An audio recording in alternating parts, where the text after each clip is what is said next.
Olá, está no ar o programa Perfil.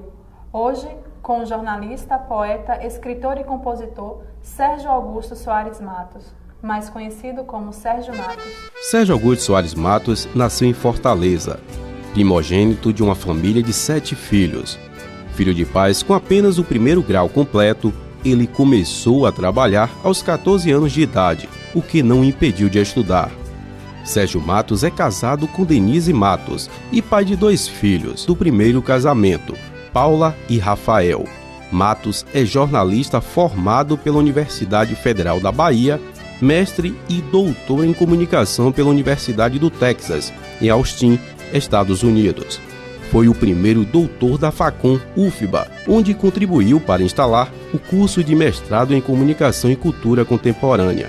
Ele também foi vencedor do Prêmio Luiz Beltrão de Maturidade Acadêmica em 2000 e autor de livros que são referência na área de comunicação, editor de jornais e revistas, poeta e compositor. Sérgio Matos começou a atuar no jornalismo aos 16 anos no jornal A Semana, da Arquidiocese de Salvador, onde fazia de tudo, inclusive nas oficinas gráficas, passando pela redação e distribuição.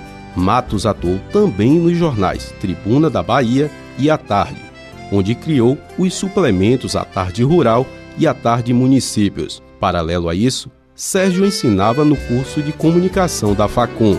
Sérgio Matos ainda foi diretor de redação da revista Neon, revista dedicada à arte, cultura e entretenimento, que circulou por 5 anos, tendo 47 exemplares publicados. Sérgio implantou os cursos de comunicação da Unibahia e foi também coordenador dos cursos de pós-graduação das faculdades integradas Ipitanga, Unibahia. Sérgio, o que te motivou a ser jornalista? Bom, isso é uma história longa, né? Porque quando eu pensei em ser jornalista, eu já fazia jornalismo antes, né? No ginásio, naquela época nós tínhamos ginásio, hoje não tem mais, eu já era responsável pelo mural da escola. Eu tive o meu mural censurado com as notícias. Eu travei todo o mural com cadeados e mesmo assim ele foi censurado na escola. Tive que sair da escola por causa do mural.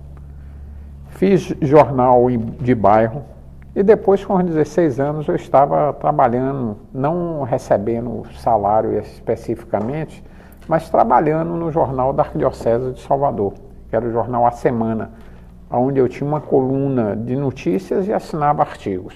Então foi assim que eu comecei no jornalismo. Uma época, por que o jornalismo? Basicamente porque eu queria escrever. Então eu fazia poesia desde 11 anos, escrevia crônicas, e eu tinha a intenção de trabalhar com coisa escrita, aquilo me motivava. Ver meu nome escrito em letras de forno. Sérgio, você falou dessa tua experiência no jornal A Semana junto à Arquidiocese. Fale um pouco. Bom, no jornal A Semana eu acho que foi marcante para mim, porque eu estava lá no jornal A Semana, eu era adolescente, né? E vivíamos a ditadura militar. E eu escrevia, tinha liberdade para escrever, dizer o que eu quisesse, tanto é que eu estou tentando reunir agora todos os artigos que eu publiquei ao longo desses anos, são 40 anos de experiência de jornalismo, para publicar um novo livro. E ocorreu que naquele período da ditadura, o nome de Dom Helder Câmara estava censurado, era proibido citar o nome de Dom Helder Câmara nos jornais, porque Dom Helder fazia muitas críticas ao regime instalado, e aí a censura federal proibiu, a justiça proibiu citar o nome dele. E a primeira matéria que eu fiz como texto de entrevista foi exatamente entrevistando Dom Helder. Então foi a capa do jornal inteira, né? Sobre Dom Helder Câmara, que eu me lembro que ele dizia assim: Dom Helder Câmara, crise não me mete medo, é sinal de desenvolvimento. Né? E ele dava entrevista a mim, eu reproduzia, eu não posso dizer a você que o texto tivesse uma grande qualidade, porque eu não tinha o treinamento como jornalista ainda, mas eu escrevi uma entrevista com ele e assim, nós conseguimos dar uma carona a ele num Fusca, saindo da catedral após uma missa, ele ia pegar um avião em Recife, para ir para Recife, e no percurso para o aeroporto eu fiz a entrevista com ele. Tá? E aí publiquei. E a Polícia Federal tentou proibir, censurar essa matéria. E aí Dom Eugênio Salles, que era o cardeal da época, de alguma forma contornou, e o que eu fiquei sabendo depois é que ele teria dito que se o jornal fosse apreendido, porque a Polícia Federal queria apreender, que ele ia mandar ler o texto nos púlpitos das igrejas, de domingo. O jornal só circulava 5.000 exemplares, era vendido só aos católicos, então eles preferiram que fosse vendido do que proibido. Mas eu sei que eu ingressei praticamente no jornalismo com entrevista, entendeu? Logo com uma que foi censurada. Né? Então, esse foi um fato marcante na história para mim, em termos de produção jornalística. E eu me especializei também, acabei me especializando na época como um repórter que sabia tudo de igreja. Então, qualquer bispo que surgisse, qualquer coisa, que foi logo depois fui trabalhar na Tribuna, que aparecesse, quem era destacado para entrevistar os padres, o bispo, ou coisa de assunto de igreja, era eu. Então, eu era mandado por Quintino Carvalho, que era o redator-chefe da Tribuna, para fazer isso. Né? Então, até que eu me lembro que em 1969, teve um bispo, também um bispo, outro bispo, eu esqueço o nome dele agora, é Dom Penida era um bispo chileno, que esteve aqui na Bahia, e eu fiz uma entrevista com ele, saiu publicado de página inteira na Tribuna em 69, entende? E o pessoal engoliu, porque eu comecei a fazer entrevista com o bispo sobre o problema da igreja, que os padres estavam querendo casar, era a questão do celibato, mas no fundo descambou para a política chilena, que também estava para ter um golpe no Chile lá, e a igreja do Chile estava muito atuante. E o padre me fez várias declarações, eu botei todas as declarações e a matéria não foi censurada, porque acharam que só tratava de assunto de igreja. E passou. E fiz outras. Por exemplo, do Eugênio, quando foi embora da Bahia, eu fui destacado para fazer o último dia dele na Bahia. Então eu sentei, cheguei no Palácio do Campo Grande, Desde a hora do café da manhã dele até a homilia que ele fez à noite, o dia dele todo, até a hora dele ir embora. Eu passei o dia inteiro com ele. Aliás, é uma prática jornalística que hoje não se faz mais. Por exemplo, a mesma coisa aconteceu em 1971, eu fiz com Antônio Carlos Magalhães, que foi governador pela primeira vez. Aí eu acompanhei todos os passos do governador, o primeiro dia de governador. Quer dizer, era um tipo de uma matéria diferente, né? Quer dizer, hoje não se faz mais isso. Você pegar e acompanhar todos os passos, desde a hora que ele acorda até a hora que ele vai dormir, e publicar no dia seguinte com todos os detalhes, onde ele foi comer, o que é que ele comeu, com quem ele esteve, o que é que tratou, o que é que fez. Eu acompanhei passo a passo. Entende? E a Tribuna da Bahia foi um jornal que surgiu em 21 de outubro de 69. Esse jornal tem uma importância muito grande na imprensa brasileira, e principalmente nordestina e baiana, porque foi o primeiro jornal do norte e nordeste do país a ser impresso em offset. Foi o primeiro. Então, ela, quando chegou, foi um impacto muito grande, né? Causou um impacto, porque as pessoas liam o jornal, mas eram borrados, sujavam as mãos. E o offset não era limpo, clean, você podia ver numa multidão, você reconhecia todas as pessoas. Se estivesse lá no finzinho, você ia lá e reconhecia. Aquilo causou um impacto muito grande. E eu trabalhei na Tribuna. Ela saiu no dia 21 de outubro de 69, mas a gente já vinha trabalhando na Tribuna desde 68. Um ano antes, numa escolinha de treinamento, né? Não sei, quer dizer, na verdade a gente ficou um ano treinando e sendo selecionado, porque todo mês ele selecionava a equipe e ia enxugando o grupo que ia ficar o grupo final. E nesse período era praticamente como se fosse um jornal fantasma, que você saía diariamente para a rua, com pauta, cumpria pauta, entrevistava as pessoas e o jornal não saía, não publicava em canto nenhum. Então muitas vezes você chegava a fazer uma entrevista com uma pessoa, se não tivesse outro jornal presente, as pessoas não queriam receber, porque achavam, pô, dar declaração, perder meu tempo com um jornal que não vai sair. E a Tribuna funcionou assim, eu fui da equipe inicial fundadora da Tribuna da Bahia, que foi um jornal assim, que teve uma importância grande nesse sentido, não apenas por causa da mudança gráfica, que era muito baseada na Folha da Tarde de São Paulo, que era um jornal que também estava revolucionando a diagramação. Então, quer dizer, a gente criou, deu uma mexida no jornalismo baiano, o lançamento da Tribuna deu uma mexida. Como também o processo de seleção que Quintino Carvalho, que era redator-chefe, fez, o treinamento, as questões éticas que nós tivemos durante um ano, aquelas discussões diárias, os manuais de redação que a gente tinha que seguir, era todo um aparelhamento diferente, entende? Como também ninguém trabalhava com ele só às 5 horas, ele não queria jornalista funcionário público, entende? De horário de entrada e horário de saída, ele queria jornalista 24 horas. Um comprometimento. O comprometimento, e todo mundo entrou, e ele conseguiu, com a liderança dele, pegar uma opção de jovens, né? Todo mundo tinha na faixa de 20 anos, 21 anos. Eu lembro que na redação teve um período lá que todo mundo era de 1948. 15 repórteres, 8 eram de 1948, 6 chamavam Sérgio. Aí, quer dizer, alguma coisa tinha também, né, naquele período lá, algum artista, sei lá, que as mães todas escolheram o nome, a geração, era cheio de Sérgio dentro da redação. Era Sérgio Amado, Sérgio Matos, Sérgio Gomes, Paulo Sérgio Brandão, mas todo mundo tinha um Sérgio no meio, entendeu? Então, era um grupo compacto e Quintino soube incentivar, soube liderar, soube fazer com que nós tivéssemos um compromisso ético, um compromisso com o jornalismo. Então a tribuna foi uma escolinha.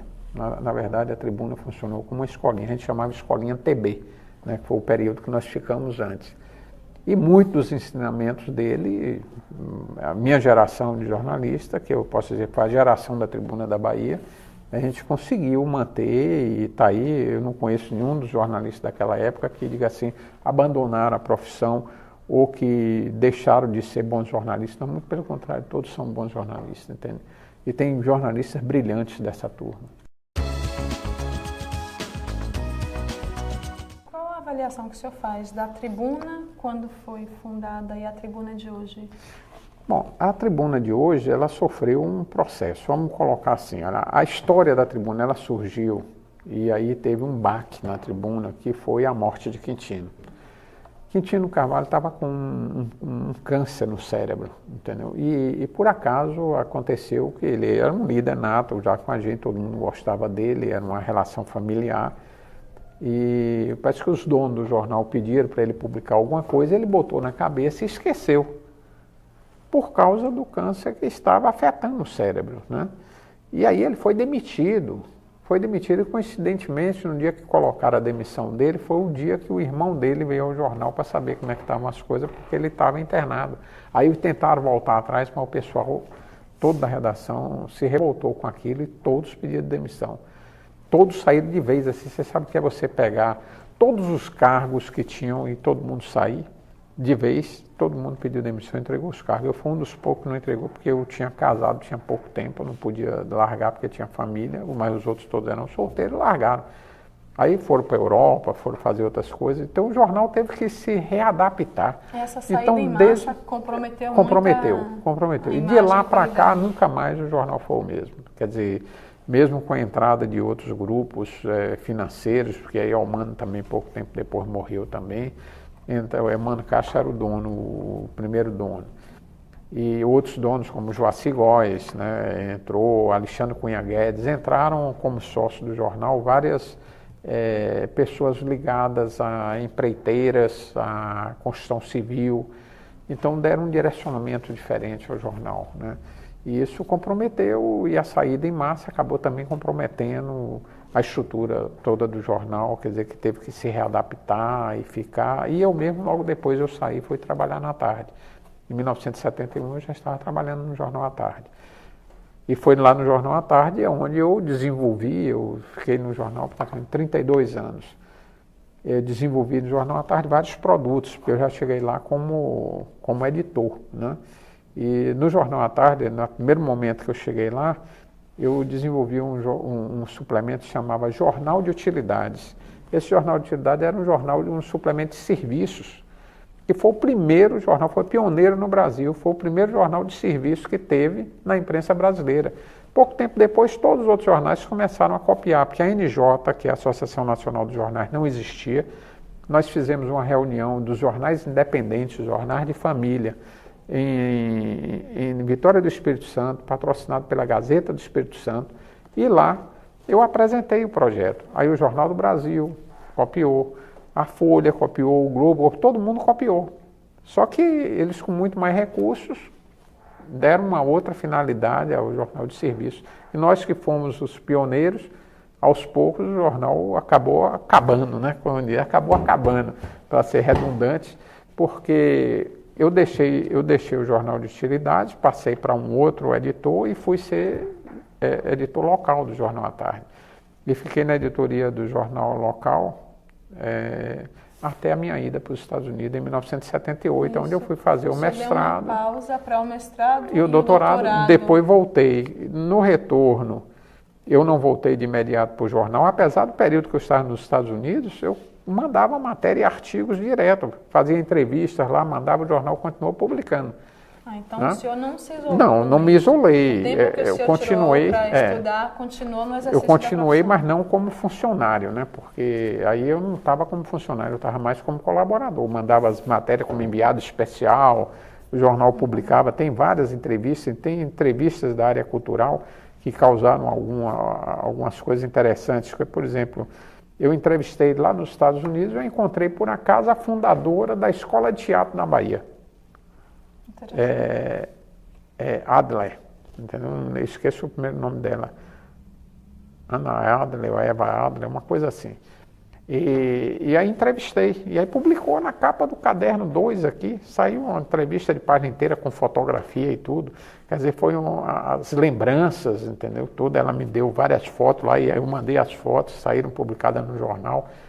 E aí comecei de fora escrevendo sobre a Bahia, né? A Escola de Teatro da Bahia, ela que tinha fundado, ela me deu detalhes de coisas, e eu soube depois que tinha briga de grupos aqui, aí o negócio pegou fogo, outras pessoas escreveram também no jornal, porque iam de encontro, não concordavam com o que ela tinha dito, e coisas desse tipo. Como também o primeiro jornal que publicou uma notícia anunciando o retorno de Brizola, que estava no exílio, ao Brasil, na época PDT, né? Ele era PMDB, o MDB da época. Eu entrevistei o vice-presidente do PMDB lá nos Estados Unidos, ele estava mantendo contato com exilados. Aí eu mandei a matéria para cá, e o Jornal à Tarde publicou, foi o primeiro jornal que anunciou o retorno de Brizola. Entende? Quer dizer, eu estava lá nos Estados Unidos e mandava matérias e saíam publicadas. Aí quando eu retornei, o que é que aconteceu? Eu voltei e recebi o convite para ir dirigir o IRDEB. Eu fui dirigir o IRDEB, foi com a missão de montar a TV educativa do IRDEB.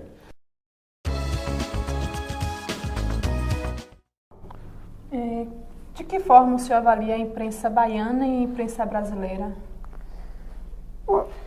Bom, eu colocaria para você da seguinte forma. A imprensa brasileira, de certo modo, ela não é muito diferente uma da outra. O que diferencia os jornais que nós temos no país todo é o tamanho, é a abrangência da região, é a influência regional que esse jornal passa a ter.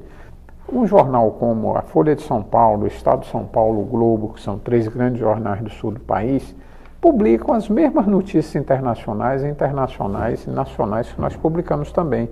A diferença que existe, basicamente, é a quantidade de páginas que um jornal regional tem dedicado às notícias internacionais ou dedicado às notícias nacionais. Então, as principais, você vai ler no Estado de São Paulo, na Folha e no Globo, são as mesmas que a Tarde, a Tribuna ou o Correio publicam aqui, ou um jornal O Povo do Ceará publica também, não tem diferença.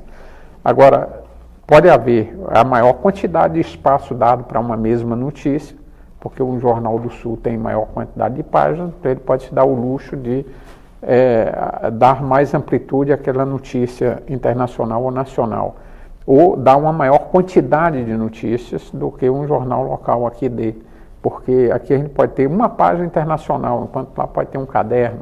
Quer dizer, o que diferencia é isso, mas todos os jornais têm acesso às mesmas notícias, às mesmas informações, até mesmo, por exemplo, as fotografias. Se você observar uma edição de um mesmo dia desses jornais todos juntos, você vai ver que uma notícia internacional, o que diferencia é apenas o ângulo da fotografia, porque as fotos são as mesmas.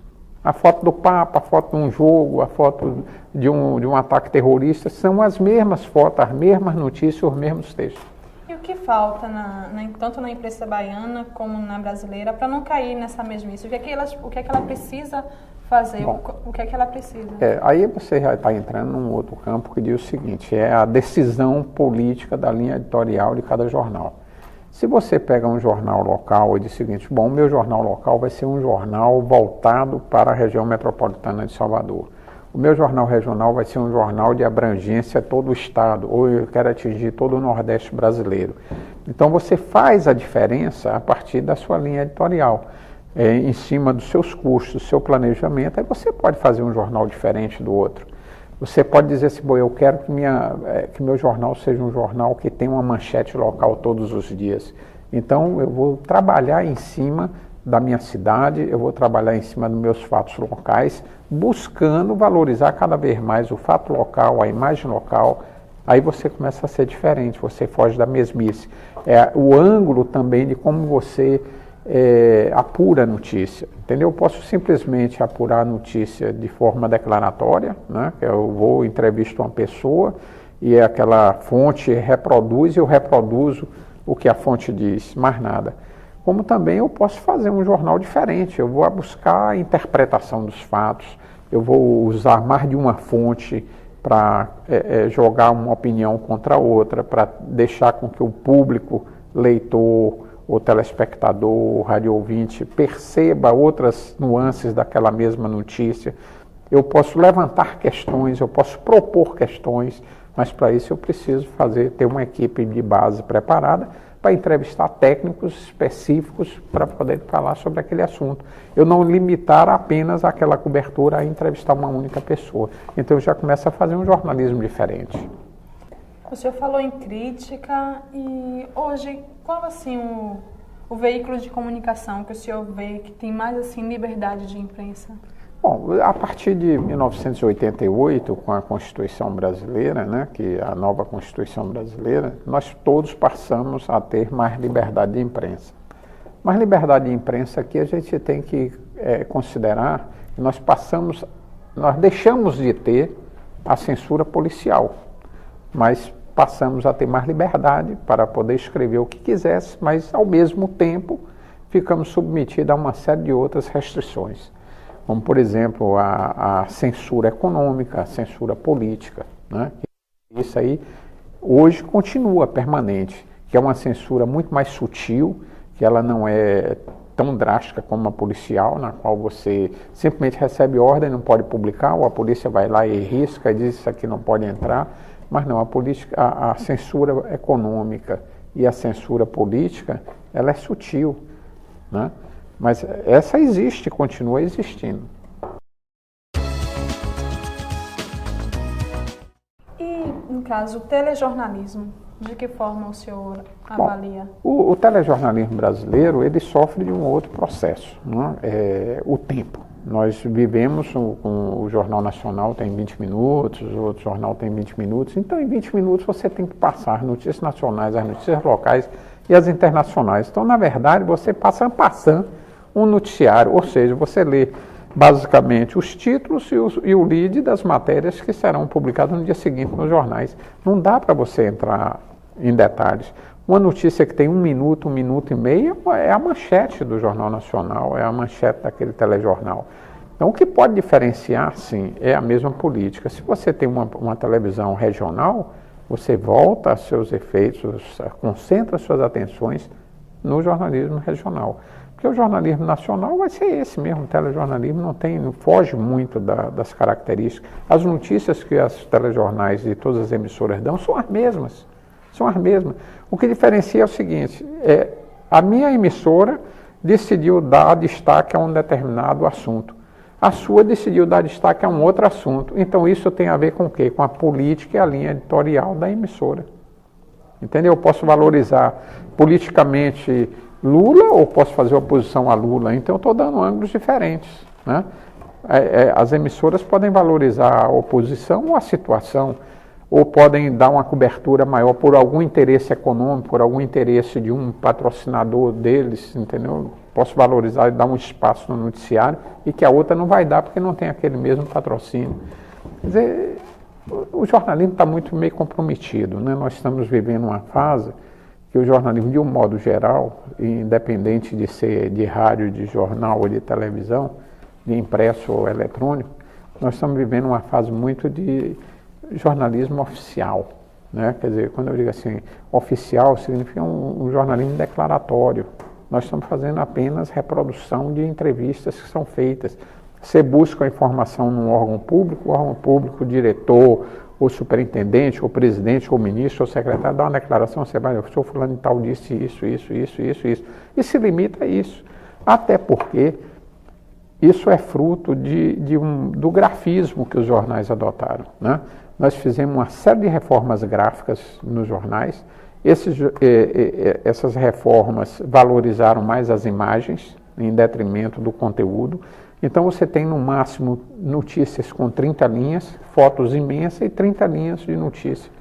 Então é a camisa de força, né? É uma camisa de força. Você tem que ser sintético demais para poder colocar todas as informações em 30 linhas.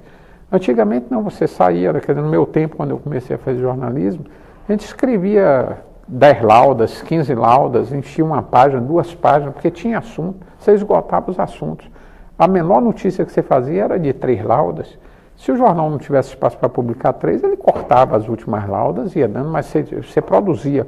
Hoje não, o repórter já sai sabendo que ele só vai escrever 30 linhas. Então, se ele só vai escrever 30 linhas, ele faz 2 ou 3 perguntas e já tem as respostas suficientes para fazer 30 linhas, né? Então, nós passamos a viver esse tipo de jornalismo. Quer dizer, nós estamos vivendo um jornalismo muito declaratório e oficial.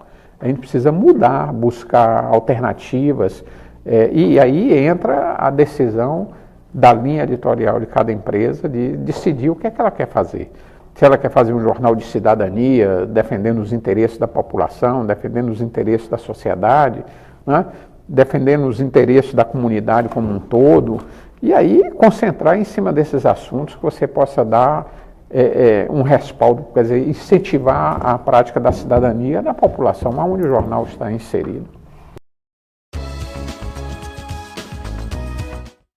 No campo literário, além de participar de várias antologias poéticas e de ter veiculado sua produção em revistas, jornais e na internet, publicou 30 livros individuais, com uma história da televisão brasileira, mídia controlada, comunicação plural, imparcialidade é mito, o controle dos meios de comunicação, entre outras obras. Além de jornalista, o senhor é escritor, poeta e compositor. O que levou a esse caminho? Bom, eu acho que tudo está trançado, né? O jornalismo, a literatura começaram muito juntos, né?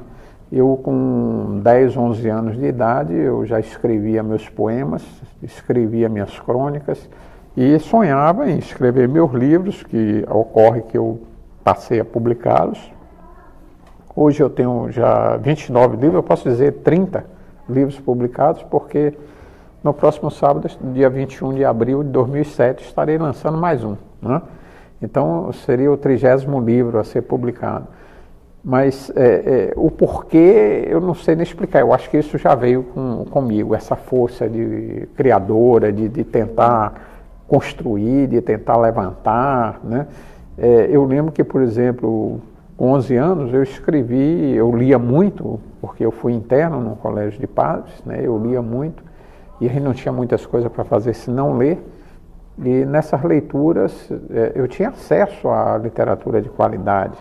Então, eu gostava muito dos épicos, então eu fazia poemas longos, né, com rimas, tipo as 8º rimas camonianas, e quando eu escrevia aquilo no caderno, à mão, coisa, fui mostrar a um professor, aí ele disse, de onde você copiou isso? Aquilo me deu uma raiva terrível, né, porque o cara chegava e disse, poxa, eu estou produzindo uma coisa minha.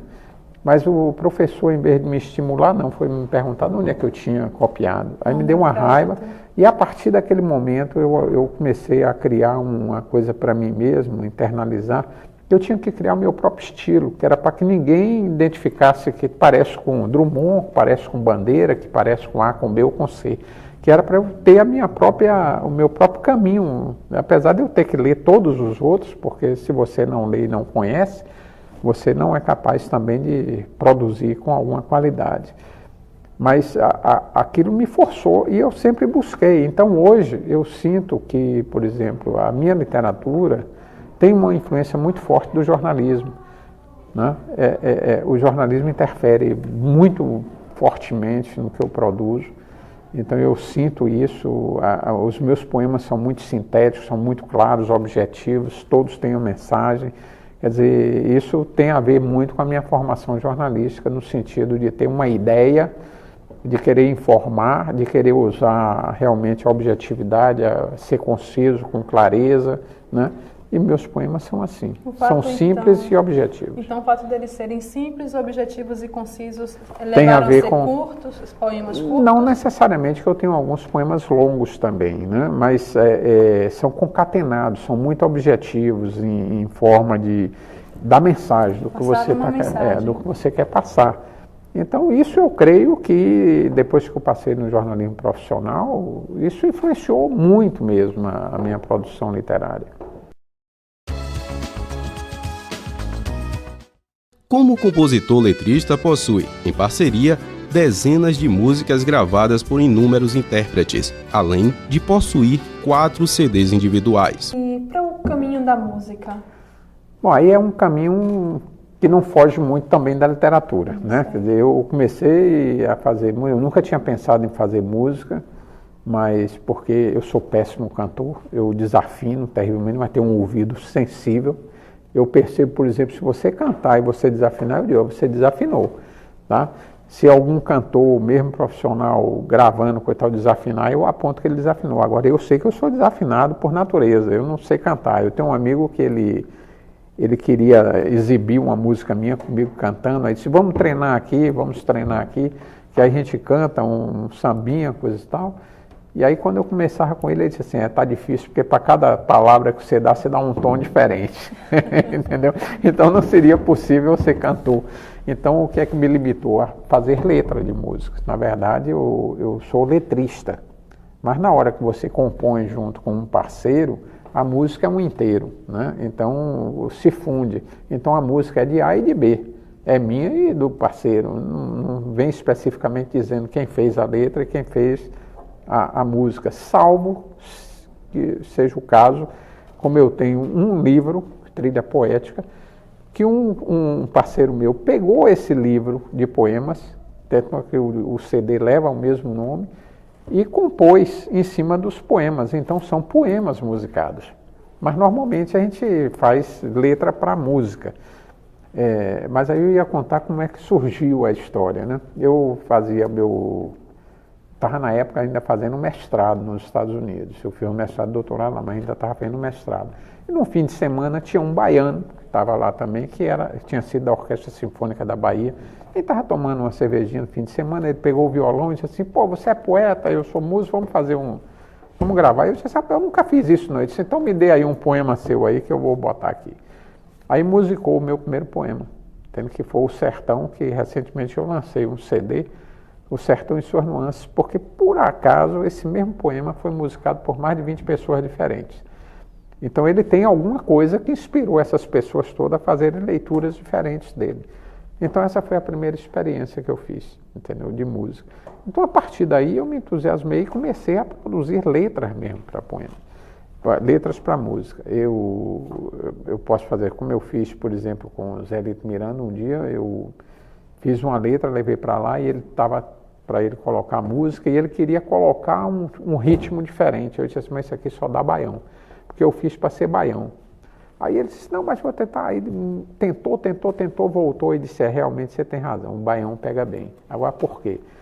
Como eu não sou músico, eu não toco nada, não toco nenhum instrumento, a não ser caixa de fósforo, entende? Acompanhar na mesa um ritmozinho da música. O que é que eu fiz? Ou tirar o bestetu no violão, isso eu sei fazer. Mas eu ouço bastante um ritmo. Então, por exemplo, baião. Aí eu fico ouvindo baião o dia todo, né? E aquela tonalidade vai entrando assim, tá? Aquele ritmo vai entrando. Quando ele está bem centrado mesmo, aí eu começo a escrever a letra com o ritmo ainda na minha cabeça. Você primeiro então percebe o ritmo? Eu percebo o ritmo para poder então fazer a letra em função do ritmo para ser um baião.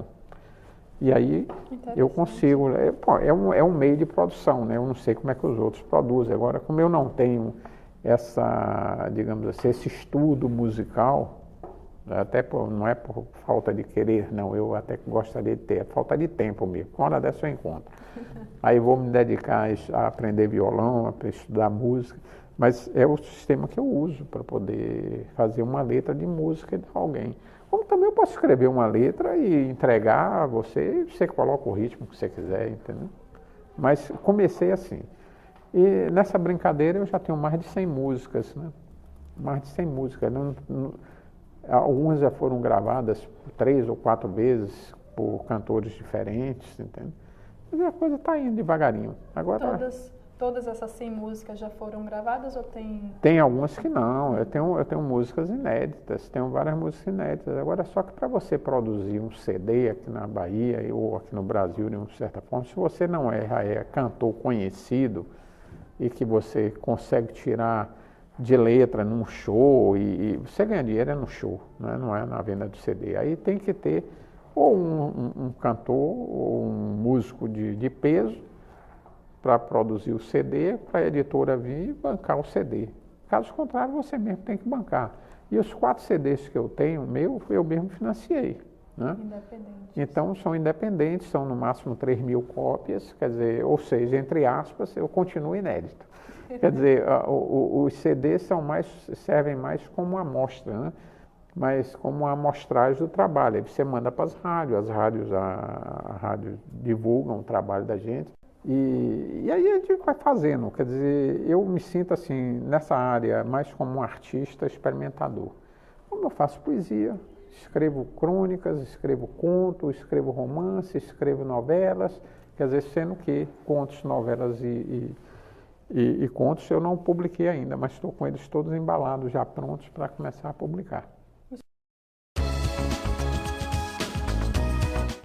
O que lhe levou a fazer o mestrado e o doutorado nos Estados Unidos e não aqui mesmo no Brasil? Bom, no Brasil não tinha, só tinha mestrado no Brasil na UNB e na USP, na época, né? Brasília e São Paulo. Brasília e São Paulo. E eu queria fazer um mestrado na área de linguagem jornalística, e aqui não tinha. Então eu me candidatei a uma bolsa, ganhei. Entendeu? Eu ganhei, e quando cheguei lá, me convidaram para ficar para o doutorado, eu fiquei. Quer dizer, aí dá uma outra entrevista longa, porque para contar como é que foi a entrevista, porque foi assim, eu fui o único brasileiro a ser selecionado pela bolsa da Fulbright para ir fazer nos Estados Unidos. E eu fui assim, numa boa, né? E quando cheguei lá, foi que fiquei sabendo, quando você dizia assim, que era estudante Fulbright, que é minha bolsa da Fulbright, todo mundo, bolsa da Fulbright, porque Fulbright, na verdade, se você fosse traduzir ipsiliter, seria muito brilhante, né? Totalmente brilhante. Mas Fulbright, na verdade, não é nada disso, é o nome, o sobrenome de um ex-senador lá dos Estados Unidos que criou uma fundação para exatamente dar bolsas, para proporcionar. Mas a bolsa tem muito prestígio e acabam chamando ela de brilhante, porque só pessoas brilhantes conseguiam essa bolsa, todo o processo que era muito difícil. Tanto é que, por exemplo, no Brasil inteiro, foi uma bolsa para a América Latina e uma para o Brasil. Quer dizer, uma para os outros países de língua espanhola e uma para a língua portuguesa. E eu ganhei essa bolsa. Quer dizer, num momento que foi assim, por acaso, né? Aconteceu. Então foi uma oportunidade que apareceu. Uma oportunidade que apareceu, eu por acaso eu estava num momento, eu fui para a entrevista, ganhei a bolsa e aí me mandei, né? E depois, por causa do meu rendimento durante o mestrado, me convidaram para ficar para o doutorado, aí eu não tinha mais a bolsa da Fulbright, porque a bolsa da Fulbright era apenas para o mestrado.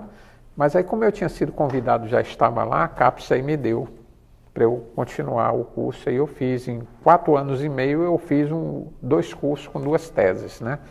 O mestrado você faz entre 18 meses e em 1 ano e meio a 3 anos. E o doutorado é entre 5 e 7 anos, que é o normal que todo mundo faz. E em 4 anos e meio eu fiz os 2 cursos com 2 teses e voltei. Eu bati todos os recordes. Em uma língua que não é a sua. Que não era a minha, e eu não sabia inglês quando fui para lá. Eu levei 6 meses aprendendo a língua. Aí depois é que eu fiz o mestrado e o doutorado. E aí eu só fiquei sabendo disso quase 20 anos depois, porque eu voltei, aí meu orientador estava em São Paulo, eu fui participar de um mesmo evento com ele, aí ele virou e me apresentou a um outro doutor lá dos Estados Unidos, e disse, esse aqui é o rapaz que eu lhe falei, e que bateu todos os recordes na Universidade do Texas. Eu, em 4 anos e meio, quer dizer, mais 4 anos efetivamente só na Universidade do Texas, que eu comecei o mestrado em janeiro de 79 e concluí o doutorado em agosto de 82. Então foi menos até do que 4 meses, do que 4 anos.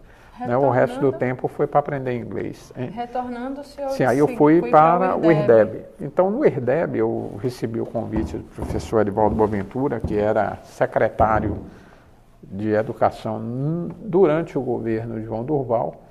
Ele me convidou porque, coincidentemente, ele estava nos Estados Unidos também fazendo o doutorado dele, mas só que na área de educação. E a gente se falava, brasileiro, quando está no exterior, fala com todo mundo, o telefone nos Estados Unidos é muito barato. Então, sempre fim de semana a gente trocava, dava uma telefonada um para o outro, falava, sabia das notícias. E aí, quando ele voltou, ele me perguntou, você estava lá no departamento de rádio, televisão e filme, que é onde eu fui estudar na Universidade do Texas. E aí ele disse, você topa dirigir o IRDEB com a intenção de montar a televisão? Eu disse, perfeitamente. Então, eu só fiquei no IRDEB 1 ano e pouco, e desenvolvi todos os projetos para a instalação da televisão.